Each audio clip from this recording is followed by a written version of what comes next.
Συγγνώμη. Θα το γιορτάσουν, το χαρούμενο γεγονός. Αυτό το ζεύγο στο βασιλικό. Ναι, που δεν είναι πιο πριγκιπικό. Είναι βασιλικό. Καθότι τα λατρεύουν. Ναι. Αχα. Τα εστεμένα. Γιώργος Μαυρίδης, Λονδίνο. Hello. Γεια σας παιδιά, τι κάνετε? Εδώ, βουτάμε στις σοκολάτες, έχουμε γίνει χάλια. Α, πού είναι η πρόσκληση, πού είναι η δικιά μου η πρόσκληση? Τι κάνεις βρε Γιώργο, είσαι καλά? Μια χαρά, μια χαρά. Εδώ με τα κρύα. Περιμένουμε τα χιόνια τώρα. Α, ναι, γιατί εσάς ήρθαν και οι βροχές πολύ νωρίς. Ακριβώς. Εδώ εντάξει, καλοκαίρι δεν κάνει ποτέ. Είναι μερικές μέρες, ας πούμε, στο μήνα πάνω, αλλά...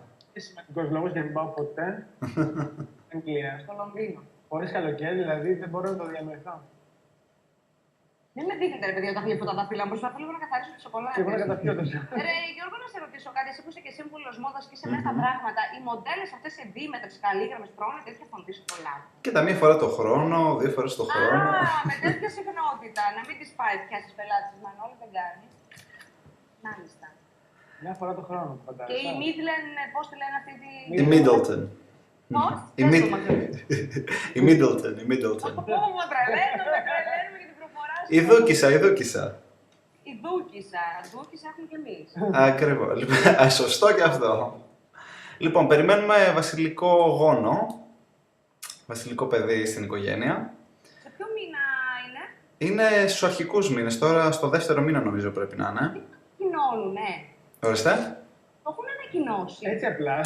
Κοίτα, ο λόγος που έγινε ανακοίνωση είναι επειδή εισάχθησε στο νοσοκομείο. Επειδή η Δούκισσα δεν αισθάνονταν πολύ καλά, έχει πρόβλημα με την αυτεία, το morning sickness της εγκυμοσύνης, και την πήγανε στο νοσοκομείο και επειδή μαθεύτηκε, το παλάτι έβγαλε επίσημη ανακοίνωση. Και πόσα λεπτά θα χρειάζεται τώρα σε γιατρούς, φάρμακα, εξετάσεις, πώς? Και δεν θα γράφει φαρμακοποιός. Ναι, ναι.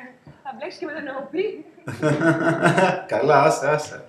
Και το θέμα είναι τώρα ότι άμα το πρώτο παιδί είναι κορίτσι, με το νόμο, με το πρωτόκολλο της βασιλικής οικογένειας δεν θα μπορούσε να γίνει βασίλισσα. Αλλά τώρα η βασίλισσα δήλωσε ότι θέλει να το αλλάξει αυτό και έχουν κάνει ήδη την αίτηση που θέλουν, άμα θα γίνει κορίτσι, να μπορεί να γίνει αυτομάτως βασίλισσα, να μην χρειάζεται να περιμένει να πάει στο δεύτερο παιδί. Περίμενε, γιατί έχω μπερδευτεί. Η εγκυμονούσα θέλει να το αλλάξει αυτό? Όχι, η βασίλισσα Ελίζαβεθ. Η Ελισάβετ. Τι λες? Σε όλα να κατέβεται. Ακριβώς. Και μετά είναι σε μένα σήμερα. Δεν σου υπάρχουν και χειρότερα παράδειγμα. Οπότε, άμα το πρώτο παιδί είναι κορίτσι, θα γίνει αυτομάτως βασίλισσα. Δεν χρειάζεται να περιμένουμε για το δεύτερο, να δούμε αν θα είναι αγόρι. Πάντως στην Ελισάβετ τόσο μεγάλη καρδιά. Εντάξει. Έχει μαλακώσει τώρα τα τελευταία χρόνια. Γιατί θα γίνει γιαγιά. Όχι, δεν θα πεθάνει σίγουρα. Πάντως αυτό που βλέπουμε τώρα με την εγκυμοσύνη ότι όλα ακολουθάνε ένα πλάνο. Ας πούμε, έγινε ο γάμος. Έχει το φόβο Θεού. Τι. Βλέπουμε ότι η βασιλική οικογένεια ακολουθάει ένα πλάνο. Έγινε ο γάμος και μετά το γάμο τον πρώτο χρόνο, επειδή έπρεπε να κάνουν διάφορα ταξίδια, να πάνε σε διάφορες χώρες. Τώρα τελείωσαν όλα αυτά.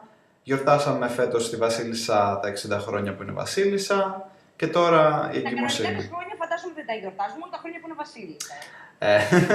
Η βασίλισσα έχει δύο φορές το χρόνο γενέθλια. Μία που είναι για τα πραγματικά γενέθλια και μία που είναι για το λαό της, ας πούμε. Λαουτζίκο. Αλλά δεν μεγαλώνει 2 φορές, 1 φορά. Φιλική κατοικία, να σε ενημερώσω αγαπητέ. Βέβαια, υπήρχε και ένα σκάνδαλο λίγο. Με τη βασίλισσα. Όχι, με την Κέιτ. Στο νοσοκομείο που εισάχθη η Κέιτ. Ναι, το κατοικιουργό. Ακριβώς. Από ένα ραδιοφωνικό σταθμό στην Αυστραλία πήρανε τηλέφωνο στο νοσοκομείο και μίλησαν με τη receptionist και ζήτησαν να μάθουν πληροφορίες για τη Δούκισσα και είπαν ότι είναι από το παλάτι. Και η receptionist έδωσε πληροφορίες. Κάνανε τέτοιο πράγμα. Έδωσε πληροφορίες και αυτό είχε μεγάλο σκάνδαλο και μερικές μέρες μετά η receptionist δυστυχώς έκανε απόπειρα αυτοκτονίας και δυστυχώς πέθανε. Νομίζω ότι αυτοκτόνησε. Αυτοκτόνησε. Γιατί για να μην υποστεί τις συνέπειες της βασίλισσας. Αυτό ακόμα το ψάχνουν. Υπάρχει λίγο κάποιο conspiracy. Κανονικά αυτό δεν έπρεπε να το κάνει, επειδή σίγουρα είναι προσωπικά δεδομένα. Αυτό μπορεί να γίνει. Τι σημαίνει, θα πάμε να πέσουμε. Ακριβώς. Αλλά ναι, δεν είχε καλό. Δηλαδή, ούτε το παλάτι αισθάνθηκε ωραία γι' αυτό και φυσικά με το που έκανε την αυτοκτονία, όλα τα media είναι πάνω στο νοσοκομείο αυτή τη στιγμή. Μάλιστα. Παρ' όλα αυτά το ζεύγος φαντάζομαι πλέει σε πελάγες. Είναι πάρα πολύ ευχαριστημένοι. Το φίλο του μωρό ακόμα δεν το γνωρίζουμε, θα το μάθουμε στους επόμενους μήνες. Δεν ξέρω πότε τα μαθαίνουν αυτά. Αλλά... Εδώ στην Ελλάδα, Γιώργο, αυτοκτονούμε για άλλους λόγους. Καλά, ναι, αυτό ακριβώς. Κάτι φαίνεται, η εγκυμοσύνη είναι όχι ακόμα φαντάζομαι. Ακόμα όχι. Αυτή η φωτογραφία είναι από το νοσοκομείο. Τι είναι? Αυτή η φωτογραφία είναι από το νοσοκομείο που βγήκαν την προηγούμενη εβδομάδα. Αυτό παιδί, πώς έγινε έτσι. Μικρός ήταν μια χαρά παιδάκι. Καλά, δεν το έλεγες και μια χαρά παιδάκι. Ευλογισμένο παιδάκι ήταν. Την μπήκε η Βασιλεία μέσα. Σαν το ταμένο, στο Νάκη Πανούριο. Συγγνώμη. Χάλια. Έχει νιώσει τον μπάτ. Και αυτή η κούκλα πια. Οι φωτογραφίες από το γάμο. Όχι. Μάλιστα.